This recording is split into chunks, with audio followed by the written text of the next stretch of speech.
Prezados amigos e amigas, boa noite para todos. Que o Senhor nos abençoe com a sua doce paz e nos envolva a todos com o seu amor. Antes de iniciarmos as nossas reflexões, não poderíamos deixar de parabenizar a casa pelo seu centenário. Conversávamos aqui antes, temos tido a grata alegria, satisfação, ultimamente, de cada vez mais podermos participar dessas datas marcantes, dessas efemérides espíritas, tantas casas já se tornando centenárias. Aprendemos com os Espíritos, em O Livro dos Espíritos, que um século não passa de um relâmpago na eternidade. Contudo, para os que aqui estamos momentaneamente sujeitos ao tempo, ao domínio do tempo, um século é muita coisa.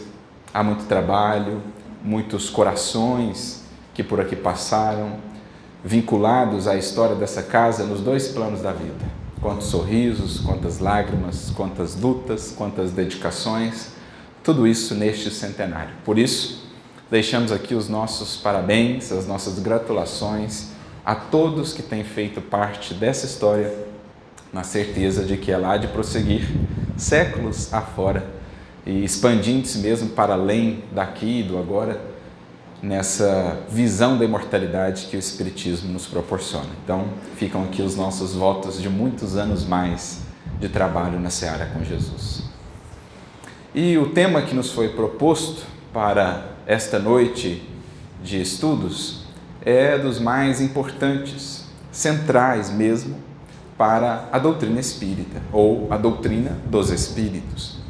Mas nós vamos começar a nossa jornada voltando no tempo, porque o nosso intuito é podermos ter uma visão de conjunto, panorâmica, a respeito do desenvolvimento desse trabalho ao longo de séculos e séculos.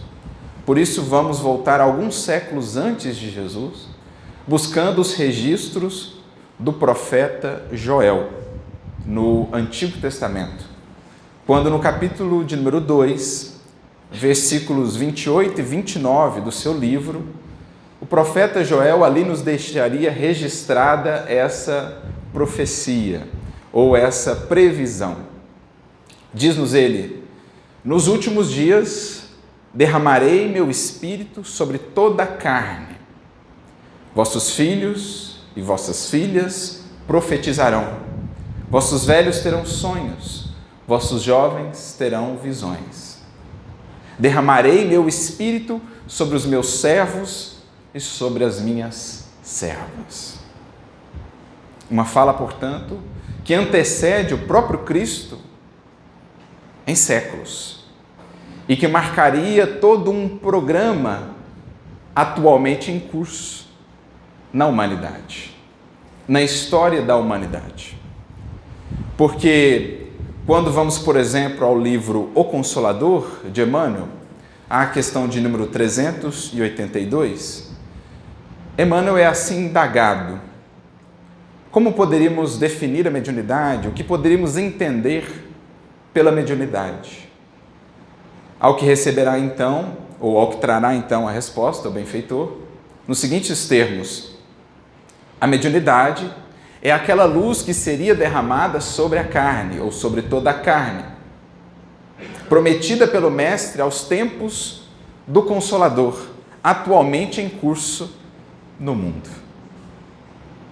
Então, Emmanuel, de maneira muito interessante, convidando-nos justamente a essa visão de conjunto, para que consigamos notar que isso que agora vivemos, no contexto do Espiritismo, desde o seu nascimento, e com o passar de tantos anos já, mais de um século, tudo isso que nós vivemos agora, na verdade, está amarrado com um programa, um projeto muito mais amplo, sob a coordenação de Jesus e dos seus prepostos, que gradualmente, ao longo dos séculos, tem alargado os horizontes de percepção da humanidade. Então, por isso ele vai buscar um registro do Antigo Testamento para definir um conceito que hoje trabalhamos na terceira etapa ou terceiro marco dessas revelações que nos foram apresentadas no Espiritismo, que foram ali elencadas por Kardec. 3 grandes etapas: Moisés e os profetas, a definirem uma primeira etapa, um primeiro momento, aí de séculos, é claro, né? Não é um recorte tão estreito, mas um primeiro momento da humanidade. Depois temos o advento do Evangelho, a vinda do Cristo, o que se sucedeu ao longo dos séculos, até chegarmos a esse terceiro grande marco, com a doutrina espírita. Então, Emmanuel, ao trazer essa definição, dentre tantas que ele poderia trazer para a mediunidade, porque, claro, aqui podemos trabalhar um espectro de conceituações da mediunidade, como veremos no próprio Livro dos Médiuns, no conhecido item de número 159, a definição clássica que Kardec traz da mediunidade, em sentido abrangente. Todo aquele que sofre a influência dos espíritos é, por isso mesmo, médium, sentido mais amplo. Contudo, em geral, damos esse nome àqueles em quem ou nos quais essa faculdade ela é mais caracterizada, por sinais, por características mais bem definidas, sentido mais estricto senso da mediunidade. Então é uma conceituação. Mas dentre tantas, Emmanuel foi nos trazer aquela luz que seria derramada sobre toda a carne, prometida pelo Divino Mestre aos tempos do Consolador, atualmente em curso no mundo. Então aqui, com essa resposta, ele vincula o Espiritismo a todo esse projeto, que remonta a Moisés, ou mesmo antes dele, porque sabemos, houve todo um trabalho anterior, não só no povo de Israel, mas em todas as tradições espirituais da humanidade, preparando o terreno para que as revelações gradativas pudessem vir chegando à terra, encontrando aqui um solo mais propício para se enraizarem. Então, ele nos convida a fazer essa conexão, esse fio da história, que liga eventos os mais diversos, em tempos diversos, em contextos diversos, a um mesmo contínuo de condução por parte do Cristo e da espiritualidade. É o que também fará o próprio Kardec. Quando a gente vai ao livro A Gênese, no capítulo 17, que trata das predições, lá no item 59, 60, especialmente 61, Kardec vai comentar exatamente essa passagem de Joel. Então, o próprio Kardec também foi buscar passagens no Antigo Testamento. Como vemos em O Céu e o Inferno, no frontispício da obra temos ali uma frase do profeta Ezequiel. Kardec, no livro A Gênese, fará um estudo do livro de Gênesis e comentará esse trechinho do profeta de Joel, dizendo que estava ali a predição inequívoca da vulgarização, isto é, da universalização. Vulgarização aqui não é no sentido de algo vulgar, baixo, rasteiro, é no sentido de algo que se amplia, se expande, universaliza. Então diz Kardec, estava lá predito em Joel o que ocorre em nossos tempos, ou mais propriamente nos tempos dele. Aquela vulgarização da mediunidade, dos fenômenos mediúnicos. Porque, como sabemos, esses fenômenos são de todos os tempos. Desde os tempos mais remotos, quase que imemoriais da história da humanidade, vemos ali relatos, registros, desenhos, imagens que ilustravam para nós, que tratavam desse intercâmbio entre os dois planos da vida, dessa interação com o mundo espiritual. Mas eram sempre experiências assim, ou muito esparsas, ou sem a devida fundamentação, ou muito restritas a certos círculos, chamados de círculos de iniciados, ou círculos iniciáticos, que detinham conhecimentos mais aprofundados, mas que não espargiam esses conhecimentos de maneira mais ampla ou geral para a população. Ficavam restritos a esses pequenos grupos, ou também com uma compreensão muito limitada a respeito daqueles fenômenos. Mas lá estavam os registros, já existiam essas experiências de todos os tempos. Acontece que ao longo da história existiram determinados marcos no que diz respeito à mediunidade, à experiência para com o além. E é isso que Emmanuel nos convida a fazer e o próprio Kardec, em vinculando o surgimento do Espiritismo àquela profecia de Joel. Mas falando então desses marcos, vamos voltar a recorrer agora a Emmanuel, que no seu livro Caminho, Verdade e Vida, capítulo de número 10, cujo título é justamente Mediunidade, ele vai comentar mais uma vez esse mesmo versículo. É interessante, né, como ele aparece aqui em Emmanuel no Consolador, aparece em Allan Kardec no livro A Gênese, aparece mais uma vez em Emmanuel no livro Caminho, Verdade e Vida, dada a importância que ele traz para nós. É uma pecinha muito importante para compreendermos esse programa mais amplo.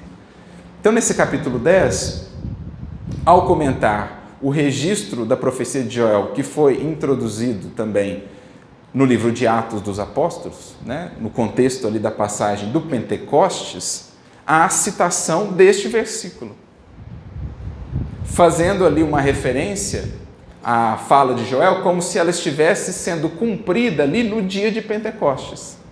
E, de certo modo, isso é verdadeiro.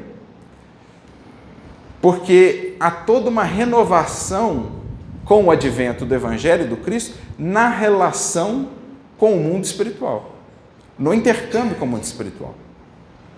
Porque vamos recordar, Moisés havia proibido essa interação. Embora no Antigo Testamento vejamos esses fenômenos, talvez um dos mais conhecidos seja a aparição de Samuel ao rei Saul com auxílio da pitonisa.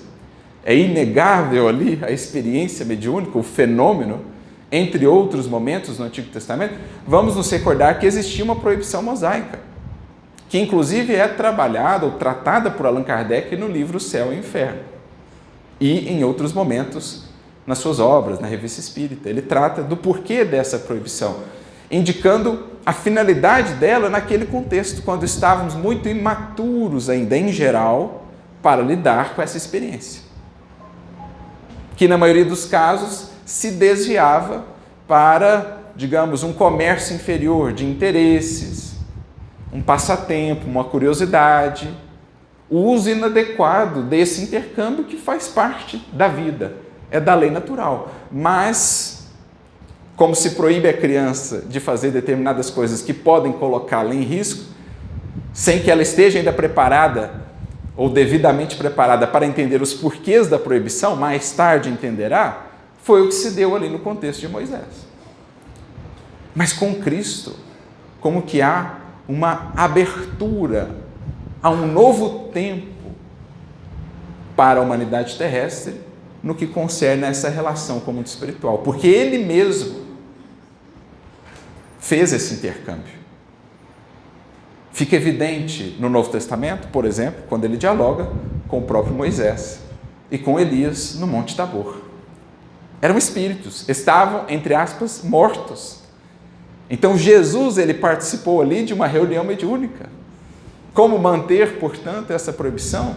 Embora, infelizmente, como saibamos, a interpretação predominante tenha demonizado esse intercâmbio ao longo dos séculos.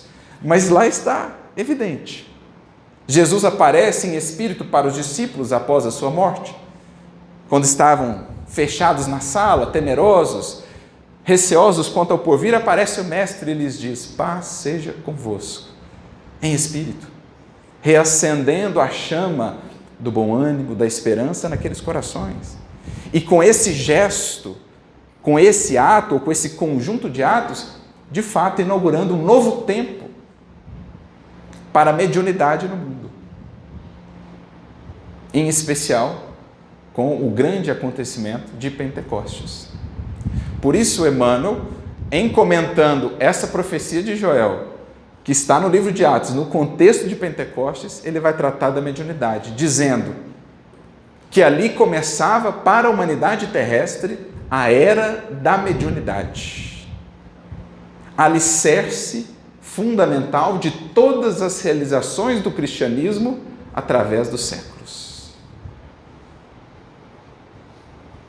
Por mais a interpretação predominante tenha deixado a mediunidade ou esse intercâmbio de maneira mais ostensiva em segundo plano, ele sempre esteve presente, com outros nomes, com outras perspectivas, mas basta olhar a vida da maioria dos grandes nomes que glorificam a história do cristianismo, desde aqueles tempos mais remotos, os primeiros apóstolos, os primeiros seguidores, aos chamados santos de outros tempos, almas santificadas, nós vamos ver ali sempre presente a mediunidade, nas mais diversas formas, embora com outros nomes, carismas, inspiração divina,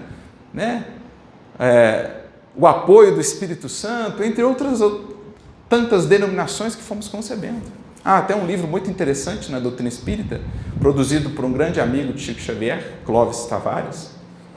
O livro se chama Mediunidade dos Santos. E é muito interessante fazermos esse estudo com o que o Espiritismo nos trouxe, o entendimento dos fenômenos. Então você vai ver santos que levitavam, santos que possuíam a bicorporeidade, que conseguiam ver através da matéria, que conseguiam ver coisas à distância, que interagiam com outros santos desencarnados. Claro, às vezes as suas comunicações, essas experiências tinham o viés que eles traziam da sua denominação religiosa, da sua visão, das suas crenças, mas por detrás disso, fazendo os devidos filtros, você vê os mesmos fenômenos de sempre, que mais tarde veríamos, por exemplo, em um Eurípides Barçanufo, em um Chico Xavier, entre tantos outros, em uma Ivone Pereira, que consagraram também a nossa doutrina. Mas é o que Emmanuel está dizendo. Ali, em Jesus aparecendo de volta para os discípulos após a crucificação, e especialmente no dia de Pentecostes, inaugurava-se para a humanidade a era da mediunidade. A humanidade foi considerada digna, mais apta para começar a interagir de maneira mais aberta com o mundo espiritual. E ela foi o alicerce das principais realizações do cristianismo. Todos esses grandes nomes que hoje admiramos, algo possuíam dessa faculdade, recebiam dela recursos, inspirações, seja a faculdade de ordem mais ostensiva, seja a faculdade no seu sentido mais abrangente, não tão ostensiva, mas todos recebemos a influência, o pensamento dos espíritos. Quando a gente olha para a história do cristianismo, a gente vai vendo esses exemplos, começando lá do princípio. O apóstolo Paulo, por exemplo, como se iniciam as suas viagens? Ele tem uma inspiração. Voltando de Jerusalém, junto de Barnabé, ele imagina, ele concebe o projeto. Olha, se a mensagem cristã ficar retida aqui, ela não vingará. É preciso expandirmos para outros campos, outras frentes. O que seria confirmado na igreja de Antioquia, caracterizada pelos impressionantes fenômenos mediúnicos, inclusive de vozes diretas. Estavam lá reunidos, de repente uma voz falava, e todos ouviam, fossem médiuns ou não, é a voz direta, todos ouvem. Separem para nós Paulo e Barnabé, porque temos para eles uma tarefa específica. Assim começariam as famosas viagens apostólicas de Paulo, conduzidas pela mediunidade. Quantas vezes Estevão não lhe daria sugestões, inspirações, não lhe apareceria pelas vias mediúnicas conduzindo o seu trabalho? Um exemplo, dentre tantos. A mediunidade que também servia como recurso, digamos, de sustentação desses grandes missionários e até mesmo de impacto, para que, além da virtude que expressavam, aqueles fenômenos pudessem, de alguma maneira, abrir portas, chamar a atenção, para que a mensagem pudesse ser veiculada. Então, você olha, por exemplo, para a vida de um Anchieta, você fica abismado com as faculdades mediúnicas que o indivíduo possuía, que veríamos depois no Eurípides Barçanufo, por exemplo, similares, mas faculdades impressionantes, que além de terem essa função de sustentarem o tarefeiro na árdua tarefa de abrir caminhos, horizontes, transmitir a mensagem em contextos imensamente difíceis, tinha a função também de chamar a atenção, de despertar mais corações pelo fenômeno, para que, pelo fenômeno, pudesse enxergar a mensagem. Então é isso que Emmanuel está dizendo. E ele continua, fazendo como que uma correlação entre aquele Pentecostes e o outro Pentecostes, mais recente, mais contemporâneo, por ocasião da doutrina espírita. Porque aquele Pentecostes foi mais circunscrito, mas estaria reservado aos séculos, ao porvir, um Pentecostes de natureza mais universal. Por isso ele conclui essa mensagem dizendo: e ainda essa mesma mediunidade, cuja era se inaugurou em sentido mais amplo com aquele Pentecostes, é essa mesma mediunidade que agora, dilatada dos apóstolos para o círculo de todos os homens, ressurge no cristianismo redivivo como a sua alma imortal. A alma da tarefa cristã é o intercâmbio com o mais além, seja ele de maneira ostensiva, direta, seja ele pelas vias da inspiração. Porque o que faremos de nobre, de efetivamente luminoso do mundo, se não contarmos com a intervenção do mais alto, com o amparo da espiritualidade? Há até uma passagem que é muito bonita e ilustrativa, que está registrada para nós no livro Paulo e Estevão. Quando Paulo e Silas chegam à cidade de Filipos, ali existia uma pitonisa que recebia os espíritos, e algumas pessoas usufruíam recursos monetários em torno daquela faculdade. E um certo dia, quando Paulo fazia a pregação, aquele espírito começa a elogiá-lo de maneira excessiva. São enviados de Deus e tal e tal. Paulo, que já havia sondado o caso, já conhecia os bastidores, repreende firmemente o espírito com a autoridade moral que possuía. E o espírito, ou os espíritos, desaparecem, a moça perde momentaneamente a faculdade. E com isso ele cria imensos problemas para si, porque os que se aproveitavam da faculdade ficaram profundamente irritados. Mas quando ele faz essa repreensão, ele deixa Silas algo confuso, porque Silas, meio ingênuo ainda na experiência do Evangelho, no trato com o mundo espiritual, Silas falou assim: mas por que você repreendeu? Ele estava elogiando a gente, ele não estava nos ajudando. Não, são servos de Deus, enviados do Altíssimo e tal. E aí Paulo fala: Silas, o que fizemos nós até agora para recebermos tais elogios? Por acaso nós concluímos a tarefa? Então, Paulo, muito mais maduro nesse quesito, o cuidado com o incenso, com a vaidade, com o desvio da faculdade, ele alerta sobre isso. Aí quando ele explica isso, o Silas falou assim: então quer dizer que a gente tem que ir para o oposto, então a gente tem que banir qualquer tipo de comunicação nesse sentido? Ao que Paulo fala: também não, Silas. Como assim? O cristianismo sem o profetismo, vamos atualizar aqui para a palavra mediunidade, seria como um corpo sem alma. Como dar sequência ao trabalho do Cristo se fecharmos essa porta? O Mestre está vivo, diz Paulo, e nunca morrerá. Ninguém, portanto, poderá fechar essa porta. Se é de lá que vem as inspirações, o planejamento mais claro do que nos compete realizar, sejamos nós médiuns ostensivos ou não. Porque cabe-nos cultivar também, como aprenderemos com o Espiritismo, um tal estado mental que favoreça a inspiração, ainda que não sejamos médiuns. Ofertar à espiritualidade amiga uma mente mais receptiva, pelo cultivo, via oração, via trabalho no bem, via autoconhecimento. Aquilo que Kardec chamaria de uma mediunidade mental, um artigo fabuloso de março de 1866, da Revista Espírita, Mediunidade Mental, em que ele já faz essa correlação com o futuro da humanidade, como que essa faculdade vai se tornando cada vez mais comum com o passar do tempo, porque os espíritos mais desprendidos da matéria, mais conscientes, mesmo estando aqui encarnados, vão se tornando um campo cada vez mais fértil para essa conexão, ainda que não possuam a faculdade no sentido mais clássico dessa definição, mediunidade mental. É o que Paulo dizia há 2000 anos. O cristianismo sem o profetismo seria um corpo sem alma.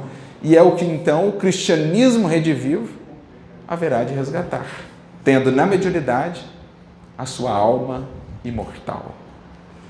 A fonte, o manancial perene de tudo que nos cabe realizar, desenvolver em nossa seara espírita cristã e em nossa vida de modo geral, porque não nos esqueçamos, no fundo, o que nós buscamos ser?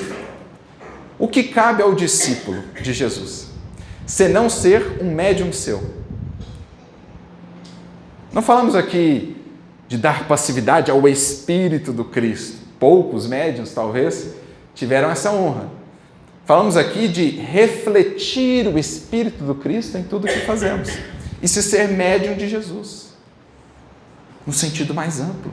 Toda vez que, por meio das minhas mãos, das minhas palavras, do meu olhar, do meu agir, há ali a inspiração do Cristo, o modo de agir que Ele nos exemplificou, de alguma maneira estou sendo um médium seu, um intermediário da sua atuação para o mundo, para os outros corações. Então essa é a meta primordial. Então quando nós olhamos para a história, nós vemos esses grandes marcos da proibição naqueles tempos que antecedem Jesus, em que não estávamos ainda de todo preparados para lidar com o fenômeno, embora existam exceções, o próprio Moisés é uma exceção clara, né? Ele proibiu para uso geral, mas ele próprio teve experiência mediúnica tantas vezes, como podemos ver nos registros do Antigo Testamento. Temos o primeiro Pentecostes, inaugurando a era da mediunidade, mas, como se deu com as próprias revelações gradativamente, né? São gradativas, também assim a mediunidade. Primeiro ela esteve mais circunscrita, mas estava reservada aos tempos do Consolador, uma experiência mais universal, um Pentecostes mais universal. Com o Espiritismo, portanto, temos um novo Pentecostes, nesse caráter de universalização.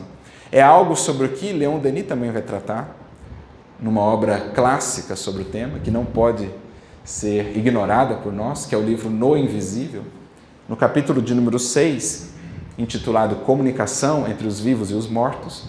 Leon Denis faz todo esse apanhado histórico, mais ou menos como ele faz no capítulo 1 do livro Depois da Morte, quando ele trata da doutrina secreta e das religiões, em que ele vem mostrando a evolução dessa doutrina secreta ao longo dos séculos, muitos conceitos, conhecimentos esparsos em diversas tradições espirituais, e como que essa mesma doutrina secreta, esse fio condutor, ele liga uma tradição espiritual a outra, um tempo a outro, tem ali um conjunto, né? Um cerne de mensagem, de revelação, que chega até os nossos tempos.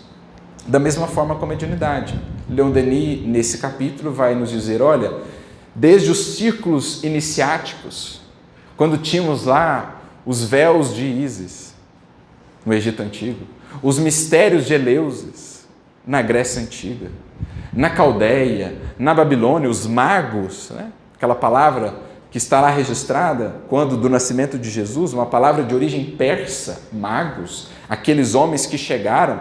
E olha que interessante, se a gente vai na origem etimológica da palavra, no persa antigo, tem a ver com fogo, os adoradores do fogo.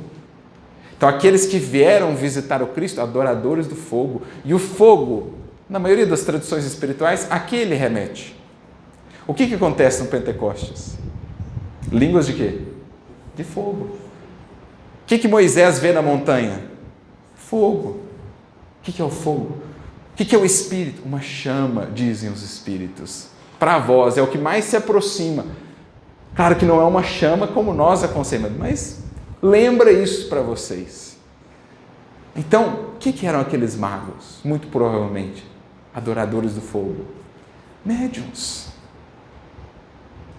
Então, desses círculos mais restritos, em que esses sábios detinham conhecimentos mais aprofundados, mas a população não os transmitiam, apenas imagens, né? O monoteísmo guardado internamente, o politeísmo ofertado às populações. Desses ciclos iniciáticos, a mediunidade foi avançando no tempo. Com o Evangelho, com o advento do Cristo, ela ganha uma expansão.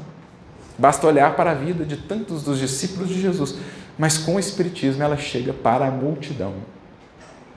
Para todos. Não mais círculos iniciáticos, doutrinas secretas. Não, agora o entendimento do fenômeno para que dele nos sirvamos adequadamente, para que compreendamos essas faculdades da alma, embora radicadas no corpo, mas faculdades do Espírito, a serem desenvolvidas, para que ele amplie os seus potenciais, os seus poderes do Espírito, em busca das metas grandiosas do porvir. Desenvolvimento que é essencial nesse limiar que ora vivemos. A era da matéria que vai fenecendo o seu ocaso e a era do Espírito que se anuncia no horizonte, o seu alvorecer. Eis o novo Pentecostes, eis a doutrina dos Espíritos. Como belamente definirá Leon Denis, encerrando esse capítulo, ele diz assim: assim como o sol se ergue visível a todos, brilha para todos, também a luz do mais além deverá se irradiar sobre todas as inteligências, reanimando todos os corações.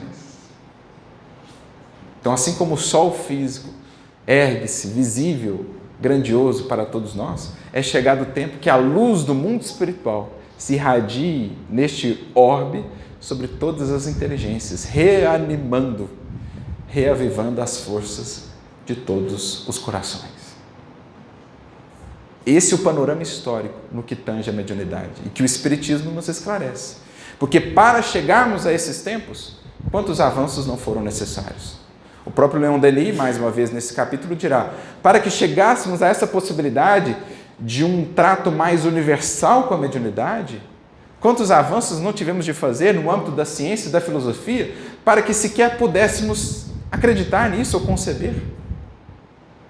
Antes, por exemplo, precisamos mergulhar no nosso próprio globo terrestre para entender melhor as suas leis.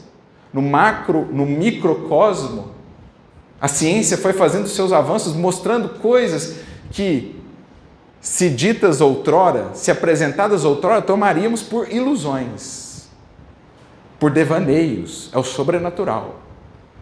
Imagina só, 1000 anos atrás, se alguém falasse: eu vou conseguir comunicar com alguém em tempo real, alguém que está a 1000 milhas de onde nós estamos.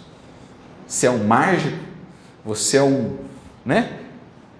A ciência avançou, foi nos mostrando leis, foi desenvolvendo instrumentos que tornaram esse tipo de conhecimento mais aceitável, perfeitamente compreensível.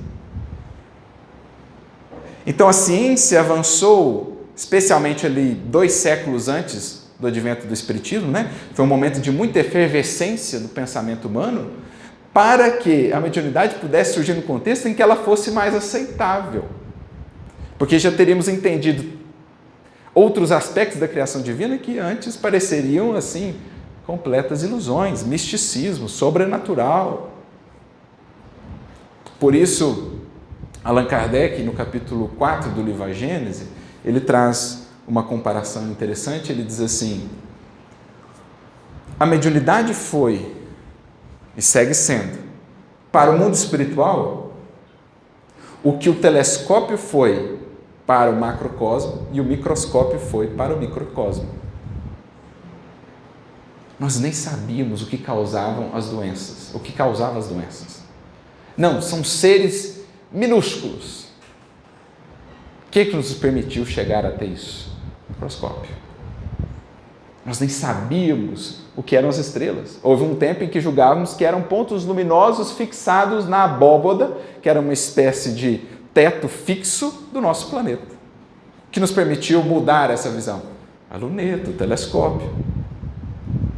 Então veja, o processo de evolução da humanidade, gigantesco, enorme, quantos corações envolvidos, o mundo espiritual conduzindo tudo isso. Então, avanços da ciência preparam depois o descobrimento, em sentido mais amplo, porque ele sempre esteve aí, o mundo espiritual. E a mediunidade será o grande instrumento. Por isso Jesus lá atrás falava assim: muitas coisas ainda tenho a vos dizer, mas por ora não podeis suportar. O verbo é esse, suportar. Alguns podiam? Sim, esses tiveram mais conhecimentos. A gente sabe que aos discípulos Jesus revelou mais coisas do que à multidão, porque estavam um pouco mais preparados. Mas tudo é o trabalho do tempo, da preparação. Então, quando a gente pensa em algo mais universal para a humanidade, a gente tinha que ter uma preparação mais geral para a humanidade, que foi feita pela ciência, por todo esse trabalho ao longo de séculos de abrir os horizontes da humanidade, primeiro com relação à matéria. A Terra não é o centro do universo, as estrelas não são pontinhos fixados numa abóbora fixa, as enfermidades são causadas por seres diminutos que vocês sequer concebiam. Aí a gente foi alargando os horizontes com a vida material, para depois a gente começar a alargar horizontes com a vida espiritual, porque Jesus falou assim, Nicodemos, se eu vos tenho falado das coisas terrestres e não me credes, que dirá se eu falar das celestiais? Vocês não estão sabendo nem o que é o corpo de vocês, estão sabendo nem o que são as leis mais básicas da matéria, está tendo dificuldade. Se eu for falar de coisas celestiais, de mundo espiritual, de criação mental, de fluido cósmico, e etc, e etc. Então vejamos que tudo na natureza, na criação divina, é conduzido a um porquê, a um tempo, a oportunidade, a preparação. Assim foi na própria era da mediunidade. Um primeiro marco, um primeiro Pentecostes, mas depois um segundo, de ordem mais universal. A preparar, de fato, novos tempos. Uma nova era para a humanidade, que é o que os Espíritos a todo tempo nos dizem na codificação. Para isso é preciso, ou era preciso, que com o auxílio da mediunidade pudéssemos estar mais preparados para esses novos tempos, em que o espírito, sobretudo, passará a preponderar acima da matéria. Até então, quase que a nossa busca única ou central, por séculos e séculos, por muitas e muitas existências. Então era preciso fazer esse trabalho. E então nós temos o surgimento da doutrina espírita como esse movimento conduzido pelo Cristo a estabelecer um novo marco para a humanidade. Onde poderíamos ali precisar o início desse novo marco? Difícil seria fazê-lo.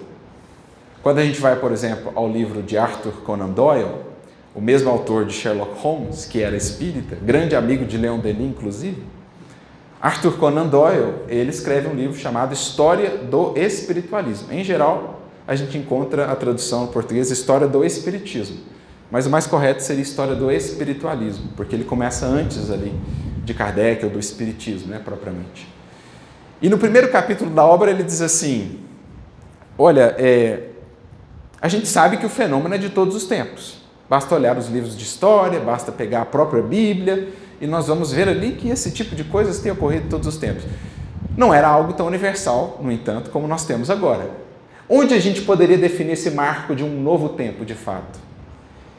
E aí ele vai buscar a figura de um grande médium que foi precursor de Allan Kardec, ou do Espiritismo, que depois, inclusive, traria comunicações na Revista Espírita, revelando ali os erros que ele acabou cometendo nas interpretações que fez, mas também teve uma faculdade impressionante, uma influência muito grande. Era um médium sueco chamado Emanuel Swedenborg. E é interessante porque o Conan Doyle, ao definir esse novo momento da humanidade, ele vai assim descrevê-lo como sendo uma invasão organizada dos espíritos ou do mundo espiritual. Uma invasão organizada. Então, se o Pentecostes, primeiro, foi uma invasão também organizada, mas mais contida, com a doutrina espírita foi uma invasão de caráter mais global, mais organizada, conduzida pelo alto. E aí ele estabelece talvez também esse marco, que é o marco talvez ainda hoje mais utilizado para descrever esse início dos fenômenos, que é a data de 31 de março de 1848. Nós sabemos o que aconteceu em 31 de março de 1848. Duas coisas, aliás, de maneira interessante. Nós sabemos que na casa das irmãs Fox começavam ali os fenômenos que chamariam a atenção de muitas e muitas pessoas, que seriam exportados para a Europa, que se espalhariam, se alastrariam por toda a Europa até a Rússia.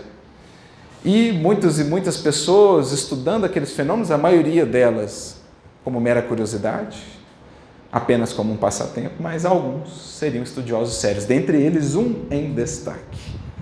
Mas nessa mesma data, olha que interessante, de 31 de março de 1848, um outro grande médium, Andrew Jackson Davis, médium americano, durante a madrugada ele escreve no seu caderno de notas, algo que só se foi ver muito tempo depois. No seu caderno de notas ele escreveu assim: nessa data, hoje pela madrugada, eu senti um sopro quente passar pela minha face e ouvi uma voz suave e forte que me disse: irmão, um bom trabalho foi iniciado hoje. Veja, surgiu uma demonstração viva. E ele acrescenta: fiquei a pensar o que essas palavras queriam dizer. Porque naquele mesmo dia se iniciariam os fenômenos que seriam o início do processo. A primeira função da mediunidade: chamar a atenção, para que daí se alcance as finalidades mais sublimes e profundas da mediunidade. A compreensão do que está por trás daquilo e a edificação ou as consequências morais que decorrem daquilo. Que a gente começa a entrar então nesse ciclo de trabalho da mediunidade, a preparar de fato uma nova era, um novo tempo. Essa mediunidade agora mais generalizada, universalizada, começa pelos fenômenos. É o ABC da doutrina espírita, como eu diria mais tarde Allan Kardec. As mesas girantes, as batidas, os raps, todo aquele movimento que se alastrava, que chamava a atenção das pessoas das mais altas posições sociais, que preenchia os salões, as casas, tudo aquilo como um primeiro aspecto, uma primeira função da mediunidade: chamar a atenção. Porque alguns veriam algo além, como o próprio Kardec registraria no livro Obras Póstumas. Eu entrevia naqueles fenômenos, naquelas aparentes futilidades, como que a chave do grande problema tão obscuro e tão controvertido do passado e do futuro da humanidade, a resposta que eu havia buscado durante toda a minha vida, a revelação de uma nova lei que tomei a mim estudar a fundo. Então ele viu por detrás do que era mais superficial, do fenômeno, aquilo para o que ele aponta: a grandeza da vida, a expansão de horizontes da humanidade com relação ao seu destino. Porque aí a gente começa a entrar na segunda finalidade da mediunidade. Ela tem esse primeiro papel de ferir os sentidos físicos, de tornar mais palpável aos que estamos mergulhados na carne, mesmo aos mais céticos, essa realidade do que transcende os sentidos. Mas dela surgem os desdobramentos, o entendimento das leis da vida para além da matéria, leis morais, leis espirituais, que é o que Kardec faria, dos fenômenos chegando à doutrina filosófica, que por sua vez apresentaria a todos nós, a humanidade do porvir, consequências morais. E aí nós temos o tríplice aspecto tão sólido e coeso da doutrina espírita. Como Kardec definiria: o espiritismo é ao mesmo tempo uma ciência de observação, isso está no preâmbulo do livro O que é o Espiritismo. O espiritismo é ao mesmo tempo uma ciência de observação e uma doutrina filosófica, de ou com consequências morais. Está aqui: ciência, filosofia e religiosidade, moralidade, proposta ética que decorre de tudo isso. Os três aspectos, passando pela mediunidade como instrumento fundamental da revelação, da compreensão da vida. Por isso, o espírito André Luiz, no livro Opinião Espírita, no capítulo de número 45, quando ele trata do livro dos médiuns, ele vai dizer assim, que muitas pessoas, ao longo dos séculos, ao longo dos milênios, falaram ou trataram desses fenômenos de maneira mais ou menos precisa, mais ou menos profunda. Só que Kardec, ele definiu, ele estruturou a mediunidade, o seu uso, os seus riscos, inaugurando assim para todos nós ou para a humanidade como um todo, uma nova era para a nossa vida mental. Então, olha que bonito. A mediunidade, conforme estruturada pela lucidez de Kardec, em bases racionais, mas também em bases morais, com o Evangelho do Cristo, essa mediunidade inaugura uma nova era para a vida mental de todos os que aqui estamos, ou de todos os que temos contato com essa realidade, com essa estruturação. Porque aí a gente começa a entender o papel dela na preparação dos novos tempos. Mais do que chamar a atenção pelos sentidos, pelos fenômenos, alargar horizontes de compreensão da vida. E quanto mais horizontes nós temos, disso nós sabemos, mais embasada, mais sólida será a nossa esperança, a nossa fé, a nossa força para superar os desafios. Quanto mais estreita é a visão de uma criatura quanto à vida, mais os problemas da vida a esmagam, se tornam para ela pesados, difíceis de suportar ou superar. Mas quanto mais ela alarga a sua visão da vida, de compreensão da vida, dos porquês, mais força ela adquire, mais esperança, mais compreensão dos porquês, do como proceder, para onde vamos, porquê disso. Por isso, Kardec, ao falar dos médiuns, no Evangelho segundo o Espiritismo, no capítulo 19, quando ele trata da figueira que secou, ele diz assim, que especialmente em tempos como os que vivemos, de transição, para um novo tempo, uma nova era da humanidade, os médiuns têm e terão uma missão especialíssima. Ele usa essa palavra, especialíssima, porque compete-lhe ser fonte de alimento espiritual para a humanidade. Será que nós conseguimos medir os frutos, a nutrição que já foi ofertada, a fortaleza, o consolo de tudo que a mediunidade com Cristo, nas bases da doutrina espírita, já ofertou a milhões de corações? Será que nós conseguiremos medir o impacto benéfico em milhões de vidas e destinos da obra de um Chico Xavier? Da obra do próprio Allan Kardec? Porque há ali alimento que decorre desse horizonte amplificado. Então, do primeiro papel, chamar a atenção, nós passamos ao segundo. Alargar horizontes e com isso ofertar consolo, fortaleza, estímulo, consciência, orientação, ajudando a criatura a se conduzir no mundo, sem perder de vistas qual é, de fato, a sua destinação e o que traz de volta a este mundo.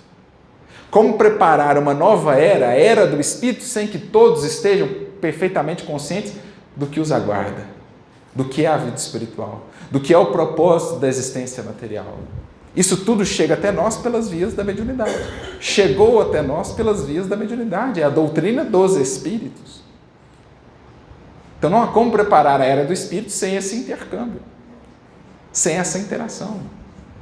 Que, como diz Kardec, tantas vezes ao longo da codificação e os próprios Espíritos, vai se tornando cada vez mais universal, cada vez mais comum. Será um traço característico de todos. No mundo transformado no porvir, dizem os Espíritos, em esferas superiores à vossa, em termos de evolução, a mediunidade é algo absolutamente natural. Como os sentidos da visão, do tato, do olfato, do paladar, a mediunidade é tratada como mais um sentido comum e natural. É para isso que nós caminhamos, num porvir que não conseguimos precisar ao certo, mas que está sendo construído desde agora. Há um artigo dele muito interessante também, na Revista Espírita de setembro de 1859, chamado Intimidade de uma Família Espírita. E Kardec ele vai contar o caso de uma mãe que havia se tornado viúva, com 4 filhos. O pai era médium, já conhecia os fenômenos antes do Espiritismo. Então, quando o Espiritismo surgiu, aquilo não foi para ele uma novidade, porque ele já havia tido contato com o pai dele desencarnado, antes, da doutrina espírita. E quando ele pressentiu que estava chegando o seu momento, ele falou: olha, eu vou partir, mas estarei convosco, né, acompanhando-os. E a mãe era médium, alguns dos filhos também. E Kardec então descreve a vivência íntima dessa família, que regularmente eles se reuniam, tinham as suas reuniões de intercâmbio com o mundo espiritual, em que o pai se fazia presente. Então, para aquelas crianças, o pai não estava morto, sequer ausente. Ele estava ali, falava com os filhos das questões, da escola, como é que estavam as notas e tal, e interagiam. Kardec então diz, gente, né, não exatamente nessas palavras, mas é o que ele dá a entender, isso é o futuro para onde caminha a humanidade. No dia que todos formos maduros, conscientes, equilibrados para lidar com a mediunidade, essa interação, de modo algum, será algo assim, né, cercado de medos, de temores, de precauções. Por quê? Se moralmente estivermos bem equilibrados, entendendo a finalidade, isso é o futuro das famílias do mundo. Uma interação cada vez mais viva, frequente, presente com a família no mundo espiritual. Apenas despojados do corpo estão esses. Mas o pai seguia lá, interagindo com os filhos, conversando, puxando a orelha, chamando a atenção. Kardec descreve, olha a beleza disso. Nesse artigo, fica a sugestão. Revista Espírita de setembro de 1859. Então, é para onde nós estamos indo, enquanto porvir a ser construído. Essa mediunidade mais ostensiva, no trato com os seres queridos do além, mas também aquela mediunidade já citada, mental, aquela mediunidade mais sutil, no âmbito da inspiração, da intuição, em que cada mente, por estar mais sintonizada com melhores faixas mentais, será um campo muito mais fértil, um instrumento muito mais receptivo para o alto. Para que o alto nos conduza, porque nós sabemos, falávamos sobre isso agora, muitas das vezes escapam-nos todas as circunstâncias envolvidas num caso. Estamos diante de alguém auxiliar, como fazer, como proceder, escapam-nos, mas não a eles, não ao benfeitor daquela pessoa, não ao meu benfeitor, não ao Cristo. E se eu for uma antena sintonizada, eu saberei como agir em cada circunstância, porque aquilo me será inspirado.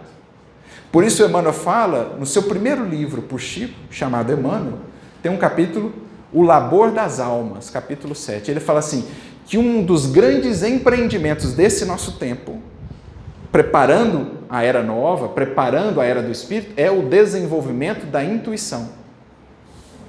O Emmanuel fala, é um dos grandes empreendimentos que estamos vivendo agora. O próprio mundo está se adaptando, embora essa adaptação será difícil, nos custará algo, está se adaptando para isso. Nós nos recordamos aqui do Pinga Fogo. Em determinado momento perguntaram ao Chico, né, a respeito da transição, dessa era nova e tal.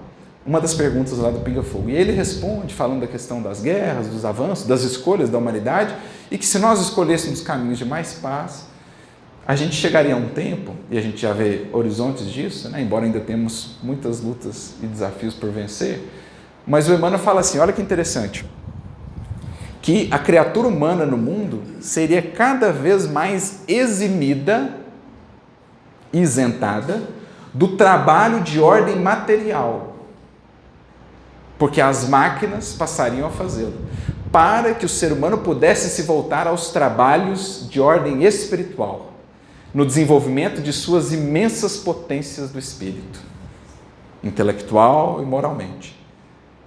Então, Emmanuel falou disso na década de 70. Não tinha nem computador direito, não tinha nada, IA, não tinha nada dessas coisas, automação industrial.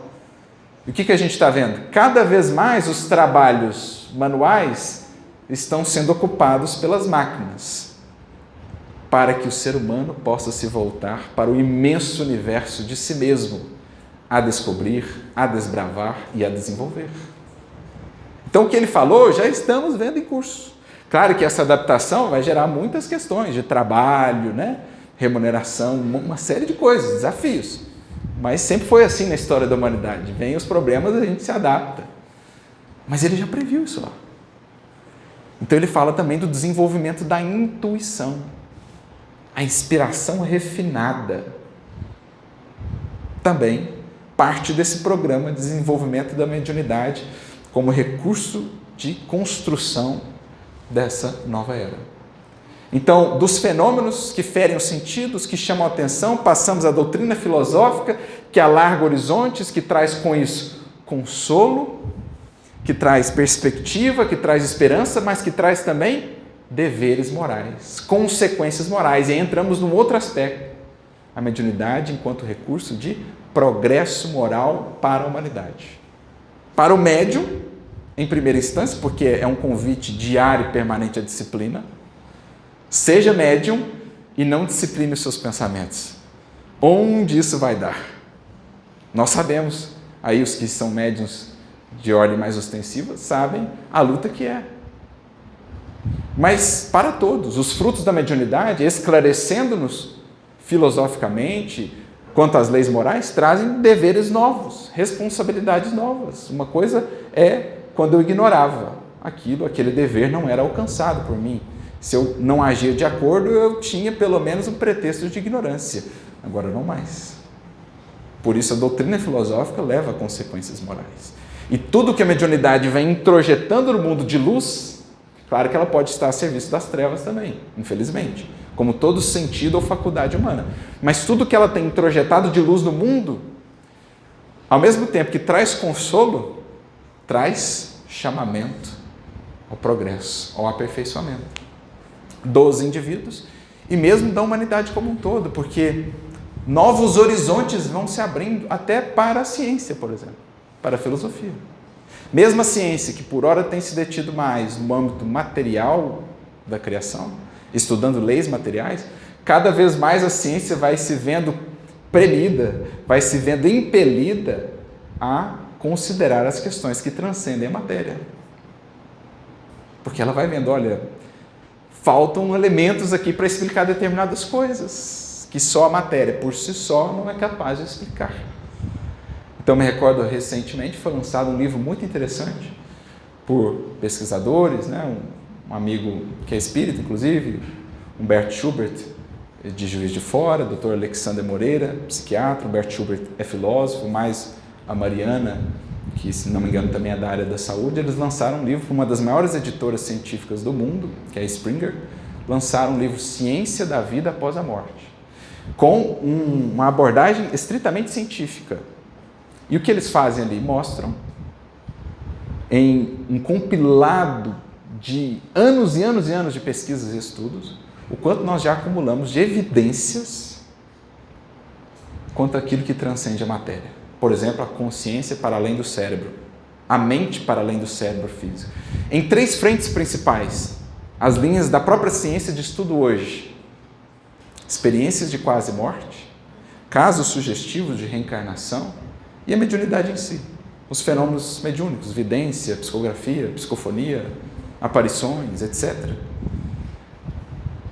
E a gente vai ver o quanto de casos e evidências existem, para além daquilo que o Espiritismo estuda, que já é consolidado na doutrina, mas que a ciência agora vai chegando, porque isso está sendo conduzida pela própria realidade. Então veja, tudo isso por detrás, a mediunidade, conduzindo, impulsionando a humanidade aos seus destinos, à sua progressão. Por isso recordamos-nos de mais um artigo de Allan Kardec na Revista Espírita. Vejamos o quanto a Revista Espírita é rica de materiais de estudo para todos nós. No livro, ou na edição de abril de 1864, Allan Kardec traz uma mensagem recebida do mundo espiritual. O espírito não assina, fica lá sem nome, espírito anônimo, mas é uma mensagem muito interessante, intitulada Progressão do Globo Terrestre.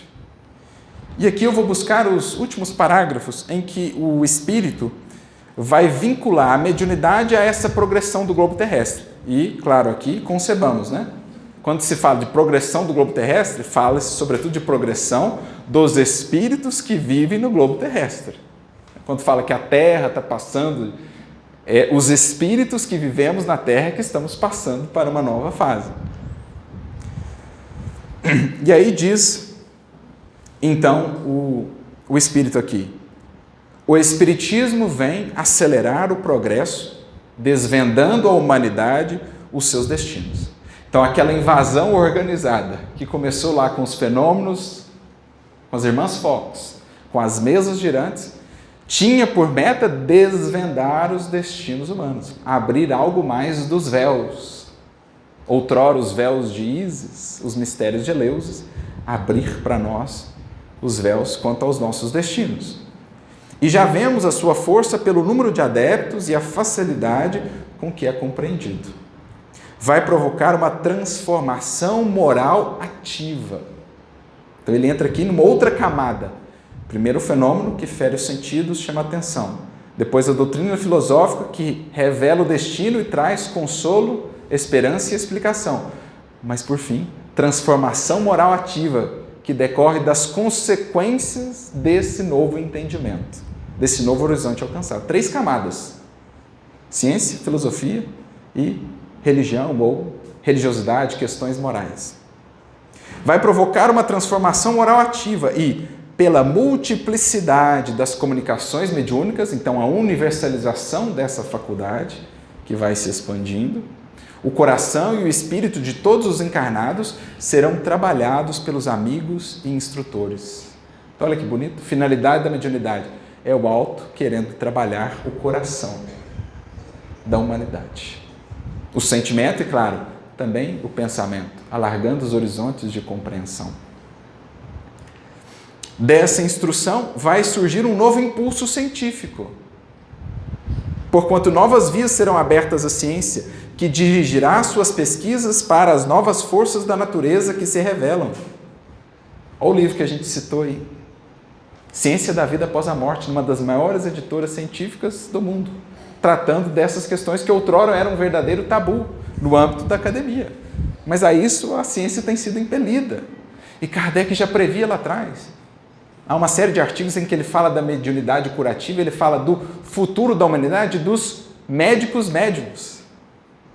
Você imagina só o médico interagindo com o mundo espiritual, a clareza que ele vai ter do caso, não olhando só as circunstâncias de agora, entendendo melhor a jornada do espírito. Isso é o futuro, é o que Kardec já previa. Isso tende a aumentar os casos dessa mediunidade, curadora e tal, os médicos, médiums do porvir. Ele trata disso há séculos, mais de um século atrás. Prossegue ele aqui, o Espírito. As faculdades humanas que já se desenvolvem, desenvolver-se-ão ainda mais pelo trabalho mediúnico. É o que os Espíritos nos dizem. Em mundos superiores aos vossos, a morte já não tem mais qualquer aspecto de temor. A interação com os que desencarnaram é absolutamente natural, frequente, constante na vida dos que estão encarnados. Assim é em mundos superiores. E quanto mais a criatura humana desprender-se da matéria por uma vida realmente espiritualizada, moralizada, voltada para as coisas do Espírito, mais se ampliará a sua percepção da vida para além da estreiteza dos sentidos. É o horizonte que se nos desenha. Acolhido inicialmente pelas almas ternas e inconsoláveis, então primeiro o aspecto do consolo, né? Pela perda de parentes e amigos, o Espiritismo foi em seguida pelos infelizes deste mundo, cujo número é grande em suas provações, e que têm sido encorajados e sustentados em suas provações por sua doutrina, ao mesmo tempo tão suave e confortadora. Propagou-se assim rapidamente, e muitos incrédulos admirados, que a princípio estudaram como curiosos, foram convencidos, quando por si mesmos, nele encontraram esperanças e consolações. Fenômeno, primeiro, compreensão do destino, consolo, esperança. Hoje os sábios começam a inquietar-se, e alguns deles o estudam seriamente e o admitem como força natural até agora desconhecida. Aplicando a ele sua inteligência e seus conhecimentos já adquiridos, farão a humanidade dar um imenso passo científico. Imaginemos, amigos, a gente não ousa, projetar o que será o mundo daqui a 50, 100 anos. Basta ver o que era o mundo 50 anos atrás e o que temos hoje. Creio que se lá estivéssemos, ou os que lá estavam, poucos teríamos concebido o que é o mundo hoje. Imagina 50, 100 anos para frente. Agora imagina quando a realidade do Espírito, sob o amparo da mediunidade bem conduzida, conscientemente utilizada, imagina o impacto disso nas mais diferentes áreas do pensamento humano. Citamos aqui o caso da medicina. Pensa na psicologia. É interessante, a psicologia, cujo nome, psique, vem do grego, significa alma, e muitos psicólogos, ou psicologia, nas suas bases mais materialistas, sequer considera a alma. Imagina quando ela voltar a considerar a alma e a realidade da reencarnação. Imagina a educação. Imagina as ciências todas, a biologia, por exemplo, entendendo que para além dos fenômenos biológicos, proteínas, genes, etc., há todo um planejamento espiritual, a influência do perispírito. Imagina o progresso científico da humanidade nos séculos que se desenham à frente, meus amigos. Nós não conseguiríamos descrever a convergência de muitas áreas que pareciam apartadas, física, química, biologia, psicologia, de repente vendo o elemento de convergência, tudo conectando-se à realidade do espírito, dos fluidos. Mas os espíritos não se limitam à instrução científica. Ela é importante, mas não é a última, a maior finalidade. Seu dever é duplo e eles devem, sobretudo, cultivar a vossa moral. Porque é isso, para passar para a nova etapa, é a lacuna que nos falta. Ao lado dos estudos da ciência, eles vos farão, e já fazem, desde agora, trabalhar o vosso próprio eu. Olha o que Emmanuel previu lá, a própria ciência já está facilitando para vocês, entregando mais tecnologia, embora estejamos, na maioria das vezes, ainda escravizados a ela. O que deveria dar-nos mais tempo, a gente acaba gastando inutilmente, Mas é a adaptação do processo. A ciência, a tecnologia vai nos entregar mais tempo para que esse tempo esteja a serviço do conhecimento e do desenvolvimento do eu, do espírito, com suas imensas potencialidades. Os encarnados inteligentes e desejosos de progredir compreenderão que sua desmaterialização, isto é, uma vivência com bases no Evangelho, voltada para as coisas do Espírito, isso é desmaterialização, é a melhor condição para o estudo progressivo e que sua felicidade presente e futura a isso está ligada. Eis, portanto, o que dizem-nos os Espíritos, tem sido, segue sendo e será a função da mediunidade. De todo esse programa conduzido pelo Cristo, com as suas imensas falanges de espíritos prepostos e auxiliares, na construção de uma nova era para a humanidade, para cada um de nós. Nós, enquanto espíritas, temos esse horizonte desenhado com mais clareza. Imaginemos, portanto, a nossa responsabilidade no uso da mediunidade, no aproveitamento do que ela nos tem dado ante a nova era que se nos apresenta no horizonte.